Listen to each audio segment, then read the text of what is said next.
रात का समय था और मैं बस के इंतज़ार में सड़क के किनारे खड़ा था। तभी मेरी नज़र एक गरीब आदिवासी बहन पर पड़ी जो भुट्टे बेच रही थी। बारिश हो रही थी और यातायात भी कम था, तो मैंने सोचा कि क्यों ना भुट्टे खा लिए जाएं।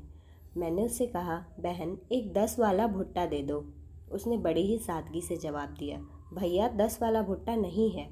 फिर मैंने कहा, तो 20 वाला ही दे दो। लेकिन फिर उसने कहा कि भैया 20 वाला भी नहीं है। थोड़ा हैरान होकर मैंने पूछा, तो कितने का है? उसने मुस्कुराते हुए कहा, भैया 5 वाला है।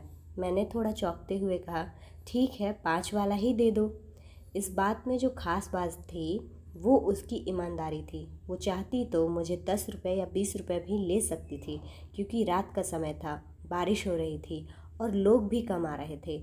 लेकिन उसने ऐसा नहीं किया। उसने अपने छोटे छोटे भुट्टे, जिनकी कीमत 5 रुपये ही थी, सही कीमत पर ही बेचे। भले ही इसका स्टॉक ख़त्म हो रहा था, उसके पास मौके का फ़ायदा उठाने का पूरा मौका था, लेकिन उसने ऐसा नहीं किया।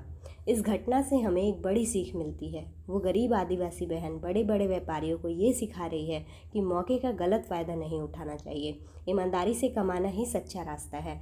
यह एक सादगी भरी घटना थी, लेकिन इसके पीछे छिपा संदेश गहरा था। फिर मैंने 5 का भुट्टा लिया, लेकिन उसके पास 15 रुपये खुले नहीं थे। उसने कहा, भैया और 5 भुट्टा ले लो। मैंने मुस्कुराते हुए कहा, बहन ये पैसे तुम रख लो, अगली बार आऊँगा तो फिर तुम्हारे पास से ही लूँगा। उसके पास बैठे और लोग हंसने लगे और बोले, भैया अगली बार ज़रूर आना, तुम्हारा भुट्टा तुम्हारे लिए हमेशा तैयार रहेगा।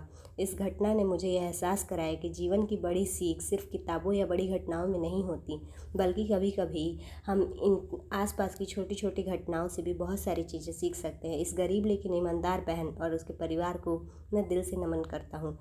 यह घटना एक रिमाइंडर है कि सच्ची ईमानदारी और नैतिकता का मूल्य जीवन में कितना ज़्यादा अहम होता है।